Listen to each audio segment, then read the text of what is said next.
ورحمة الله وبركاته. اللهم صل على محمد وعلى آله وصحبه أجمعين. أنا السوري من مدينة حلب، من شمالها من ناحية مارع، من قرية تدعى اسمها حوار النهر. لكي نثبت للعالم أن الشعب السوري واحد بإذن الله. كتبت قصيدة بهذه المناسبة وأتمنى الشهادة في حماة وليست في حلب.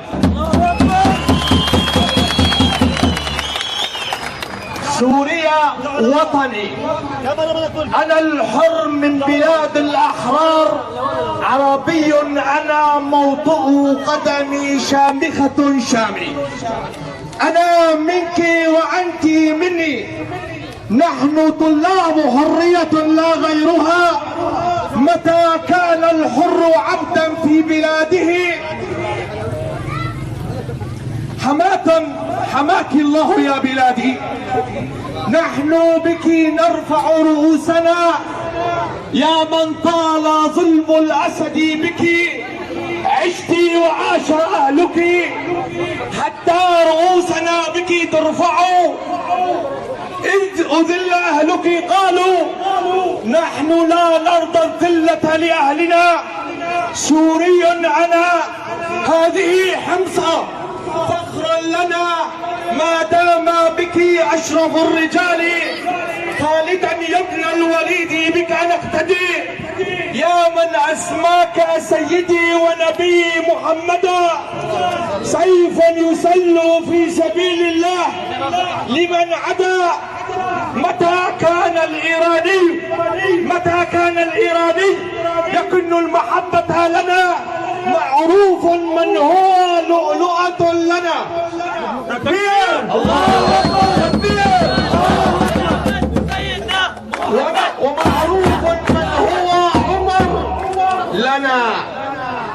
يهودي أنا بمحبة لموسى، مسيحي أنا بمحبة لعيسى، محمدي أنا بمحبة لأبا بكر، درزي أنا بمحبة لسلمان الفارسي، علوي أنا بمحبة لعلي، شيعي أنا بمحبة للحسين، سوري أنا وهذه بلادي.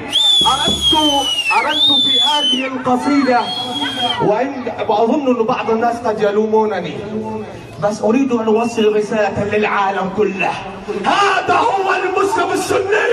الله أكبر، الله أكبر، الله أكبر، الله أكبر، الله أكبر، الله أكبر، الله أكبر. أريد منكم أن تعلموا أطفالكم وأولادكم على كره الإيراني والكره الشيعي. نحن أمة لا نكره أحدا، بس نكره من الذي يكرهنا. أريد منكم سلطان واحد: الموت لإيران، الموت لإيران، الموت لإيران، الموت لإيران، الموت لإيران، الموت لإيران، الموت لإيران، الموت لإيران. والسلام عليكم ورحمة الله، وأسأل الله العافية والعافية، وأن يجعلنا شهداء بإذنه الواحد الأحد. والسلام عليكم. الشعب السوري واحد.